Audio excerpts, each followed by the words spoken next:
Hello, World Wide Web. I'm Dr. Shado, the internet personality with the best hair.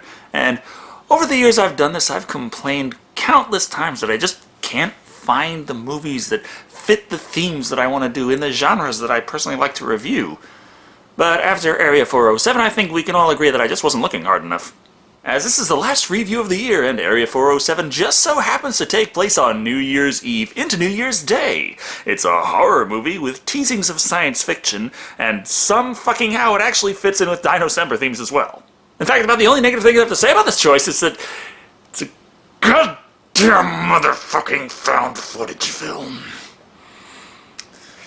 Times I wonder if I'd be better spent doing reviews on macaroni art. Fuck it, the point is we've got a small group of characters who suddenly find themselves thrust into a survival situation. Not sure of what to do, they pull their cameras out and film themselves being stupid for 90 or so minutes. So let's take a look at Area 407 and try not to vomit. Well, it's good advice, the whole damn thing's filmed on shaky cam. Except the opening screen, I guess. That gives the usual bullshit line about how this is really totally real found footage, guys, for real this time. This leads right into the awkward shaky cam selfie introduction of two characters. Trish, played by Abigail Schrader, and her older sister Jessie, played by Samantha Lester. As with most found footage films, the characters acknowledge that filming boarding a plane and moving in for close-ups of all the passengers is fucking weird, but that doesn't stop them. Besides, Trish has to narrate mundane details about this incredible event. Ooh, I love your bag. Oh, thank you. Hang on, that guy has a cool green beanie. That girl is taking forever just to put her bags up. Oh, that guy helped her. Bald guy. Yeah, there's not nearly enough plot to last 90 or so minutes. Can you tell? When Trish is done pointing out bags and hairstyles, she does take a second to start uncomfortable conversations with nearby passengers. Are you nervous flying? I am. Yes. Why? I don't know, dying. Yeah, but Personally, I just don't like the uncomfortable seating. I mean, if I'm going to slam into the side of a mountain at 500 miles per hour, I'd prefer to do so without suffering from an ass cramp at the time. Fortunately, the flight attendant, Lois, played by Samantha Sloyan, tells her to turn the damn camera off until the plane is in flight. Unfortunately, of course she fucking doesn't, continuing to film miscellaneous bullshit in an attempt to fill out the running time. I think for $500 that I paid, plus 25 for the extra bag, it wouldn't kill you to offer me a little service. I mean, I guess there's some character building too, but I mean, it's not like the characters on display are particularly deep.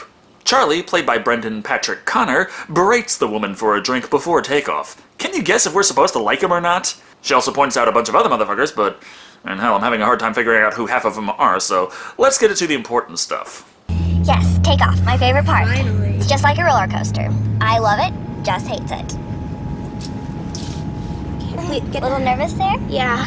The fact that Trish yet again didn't fucking wait until after they take off and are at cruising altitude before they're turning the camera back on again. I understand, it's a found footage film. It's kinda hard to have a found footage film with no footage to be found, but at the same time, not only have they made the characters unreasonably in love with their cameras, but they are just fixated on filming no matter what, and no matter how bad of an idea it is at the time.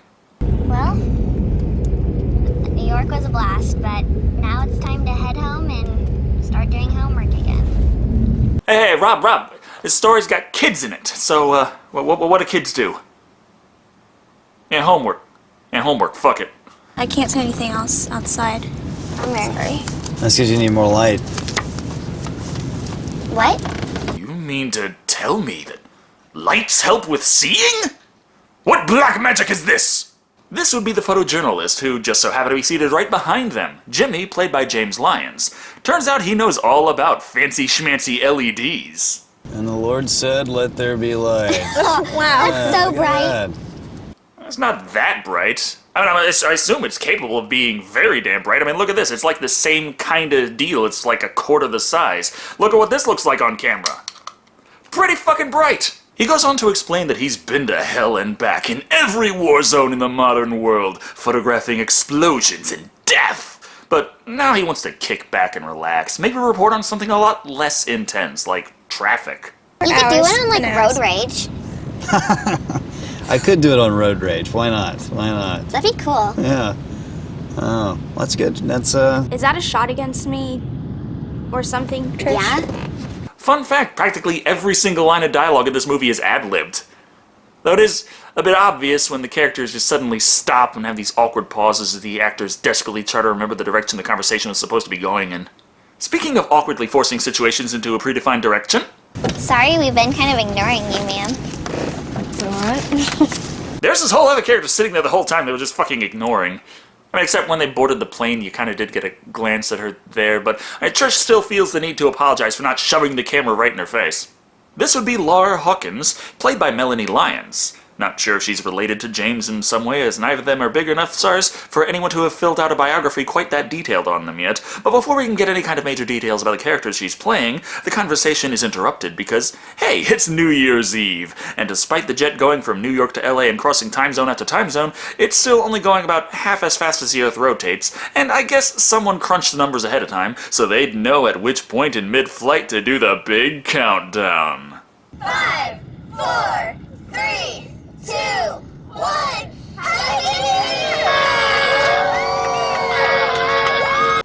Sorry, after like 10 years of working overnight grocery stock, I still don't really feel a need to celebrate midnight. I mean, it's still 3 hours to go until lunch break. Thankfully enough, Trish's run down the aisle and get close-ups party shot is interrupted by sudden and violent turbulence. And yes, of course, it is that kind of turbulence.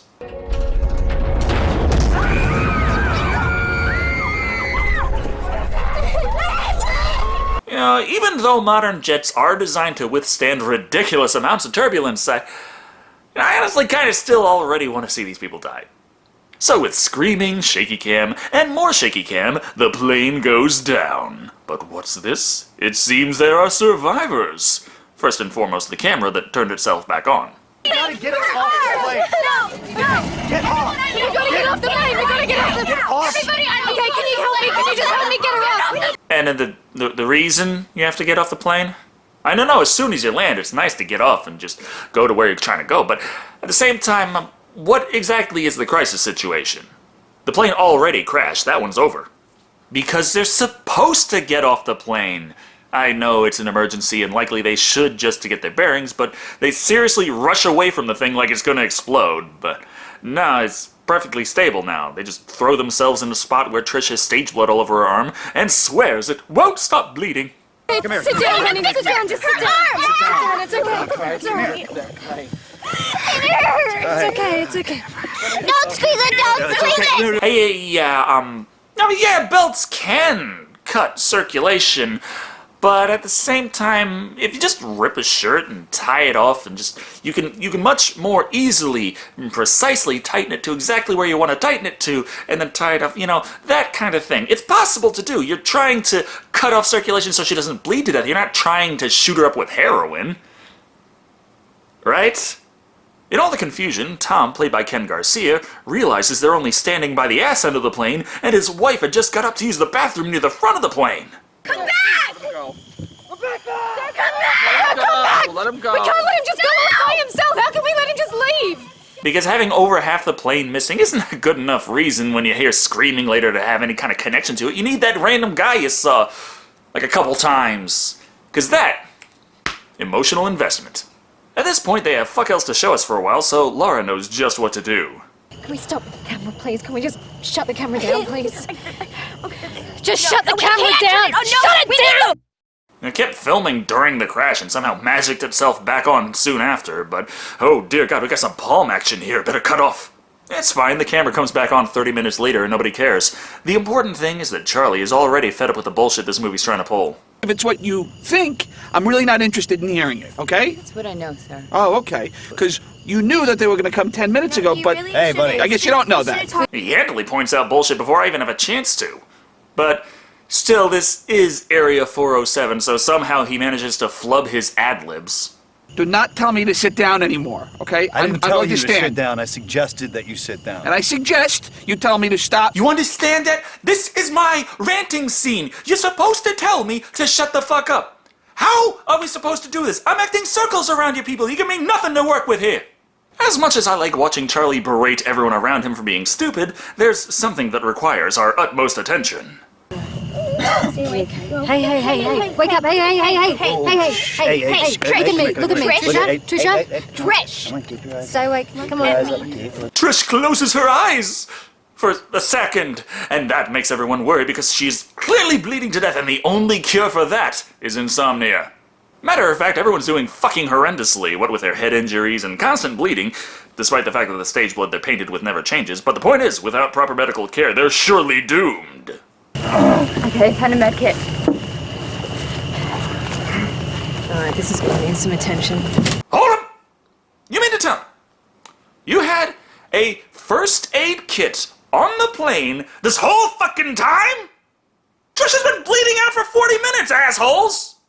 Oh, well, it turns out nobody needs medical attention anyway, because before long we move on to the next focus. Screams of distress can be heard just beyond the darkness. And instead of pointing the camera lights towards the darkness to find out from what, Jesse continues to shove it in everyone's faces to annoy them instead. Follow our voices! Hello! There's someone out there. We need to find them. They need to know where we are. Yes, someone. Someone who doesn't know how to say anything but, "Oh God, help me!" and Got it. In bushes. Did you hear a voice? That's not a person. Hey now, Charlie, hold on. It might not be human, but if it's Dino Gator Sergeant, he might take offense to that. After they spend way too long screaming out into the woods without once shining a light out to the woods, they decide to get closer to investigate, unaware of the horror that awaits them.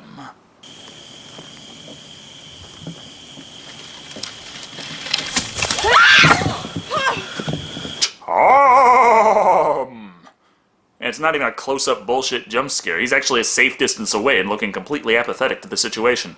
Hell, he doesn't even seem all that enthusiastic relaying the information that he found the other half of the plane, but everyone's dead, so that's a lot of effort to put forth to come back empty-handed. Hey, man, I'm sorry about your wife, but, did you see any, food or water over there? Now we're asking the real questions.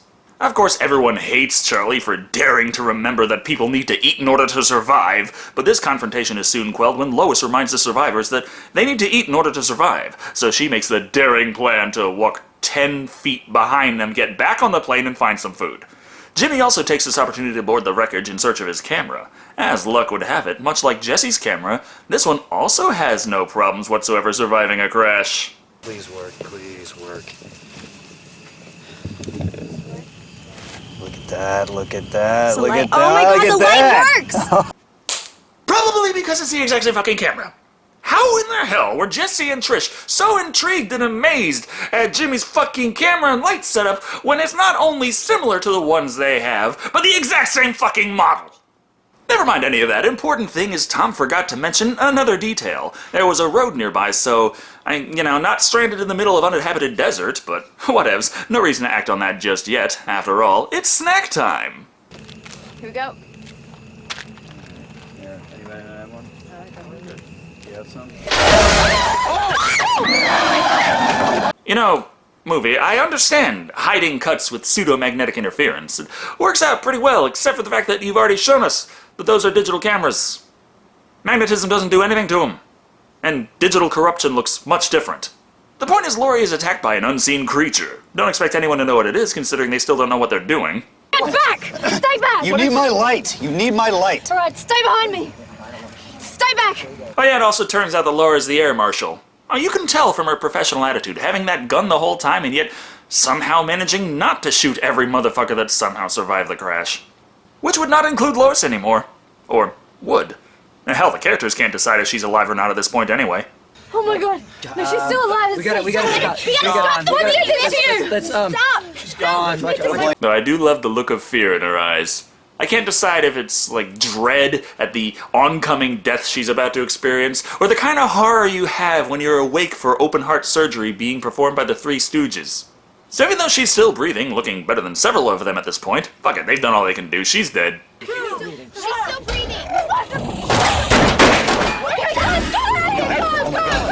And it's time for an action scene! Found footage style.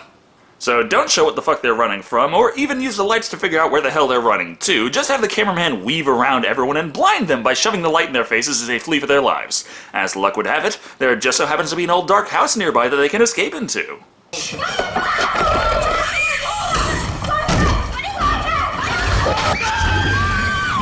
Okay, honestly that actually looked pretty good. Which, of course, means they have to follow it up with effects that even the asylum would be ashamed of. Predictably, the next minute consists of throwing the camera around, screaming, running in a circle, and going nowhere. By the time everyone finally calms down, they decide to put their heads together and figure out what kind of creature is attacking them. I saw a tail. I saw a tail when I was out there. Yeah, well, most animals have tails. No, not like Yeah, but that tail was attached to a body. And the body had legs. Dear God, man, the thing had legs! After pooling all their information, they conclude it's huge, nasty, and has teeth.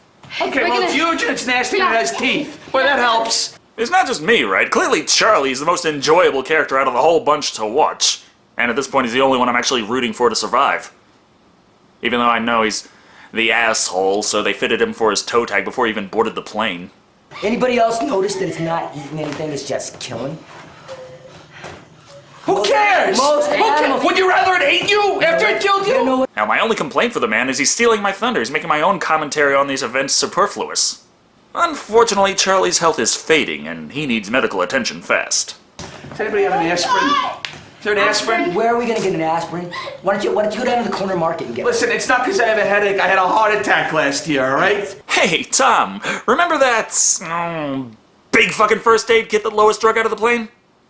Yeah, those have aspirin in them. Comes standard. As a critic and snark wielder myself, that comeback failed hard. Aside from yelling and screaming at each other, the group's plan seems to be sit around and hope shit improves. Strangely enough, this doesn't seem to work. It has been an awfully long time. And we're not talking about an hour, we're not talking about, it's been at least a couple hours, I know that. Really? Because the stage blood still looks all fresh and bright. You might have been able to get away with that if it was just a couple of scrapes and bruises and shit, but you fucking painted the cast with a roller of that stuff. Not that such things are the only confusing parts about sitting around for so long. There's something over there, guys. Where, like, Right there. Oh, jeez. What is that? Somehow they've been sitting around this house of fucking nothing and missed the big military box in the hallway in the last hour or so.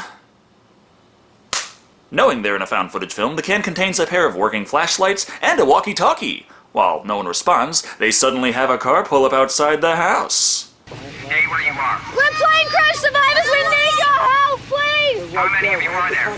That's 6! Oh, fuck this shit then. This shit's not an SUV. As such, the man doesn't say a word and just leaves their asses behind. This leaves everyone sad and confused. They saw us. Trish. Get out of here! Oh, Up until the next dinosaur arrives, then it's back to adrenaline-fueled shaky cam and cameras stuck in people's faces. Or simply put, running around like idiots, as they don't run 5 feet back into the house so that the creature couldn't enter earlier, and instead rush out into the night. There. Trish! No! Trish! Come on, get up. Come on. What's wrong? Come on. What's wrong? Is your ankle Come on. Is Do you think it's broken? it broken? It might be. Okay. First, you lost how much blood? And that was enough to make you almost fall unconscious earlier, yet somehow that doesn't matter now. So we have to break your ankle to convince people that you can't run. On top of that, Trish is so fucking uncooperative that Charlie has to leave her behind to save his own ass.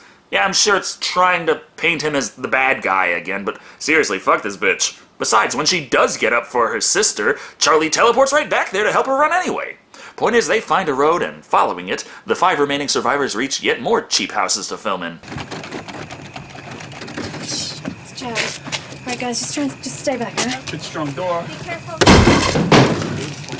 If you're going to kick down a jammed door, you're gonna have to put a little more effort into it than Knowing what purpose this house has for the plot, it's incredibly sparsely decorated. There's a phone, albeit one not hooked up to anything, and a military satellite phone, though it's arguably just as helpful. We understand your situation, however, we need you to return to the plane. We just realized it was the most expensive and by far the most impressive set we had, and, other than that, it's just empty checks to the rest of the film, so... Therefore, despite how stupid an idea it is, Lar decides to take the group back to the plane to fire a flare gun, because that'll somehow be more noticeable than a giant burning wreckage. Charlie, what are you doing? I'm just taking a quick, Charlie? give me 5 seconds. And the last bit of evil Charlie tortures the poor survivors with is that he has to empty his bladder. And he thinks that he may do this anytime he likes. Well, sir, you are wrong. But first, Jimmy has to vomit up eggs. Because. And then Charlie can disappear, and we can assume he was eaten by dinosaurs or something, and the four left must run! Right over to a very convenient car, just waiting for them, nobody around, and the keys in the ignition. That doesn't mean that they're suddenly great drivers, though, as Laura just drives into something at random.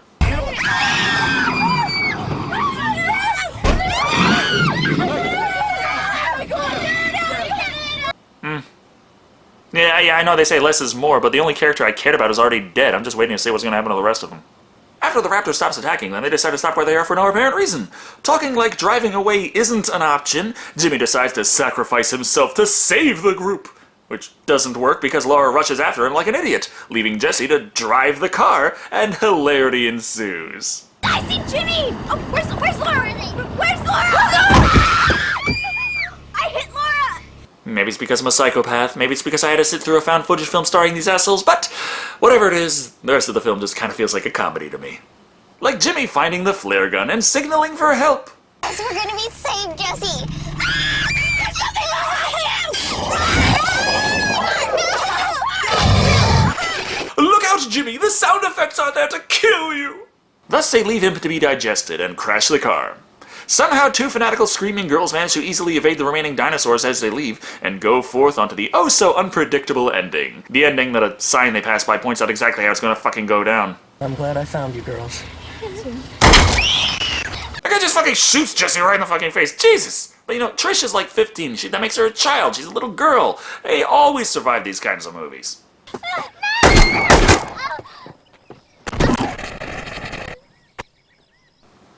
Or not. Well, how's the fucking found footage angle work then? I mean, how the fuck is it found when the people left with it are the goddamn cleanup crew? Let's see what you girls got on here.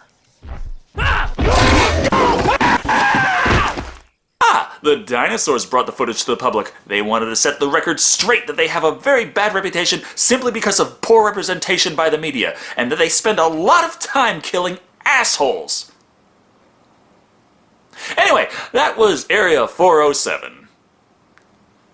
Oh boy! It's a found footage film, so big surprise I didn't particularly enjoy sitting down to watch this one. All the usual trappings of why I don't like found footage are here and need no repeating. What does need pointing out are the ways that Area 407 fails above and beyond the rest. In order for found footage to work, you have to be willing or at least able to believe what you're seeing could be real. That's made a bit harder when the characters are reminding each other of what they're supposed to be talking about from time to time, and of course the various contradictions stand out like a sore thumb. From Jesse and Trish being so impressed with the novelty of Jimmy's camera, to the revelation that they had the exact same fucking one, to Trish nearly bleeding to death and then, oh yeah, we have a medkit we just never fucking used, to never mind, she's good enough to jog, so let's break her ankle, until she has to walk a few miles later, then we can forget about that too.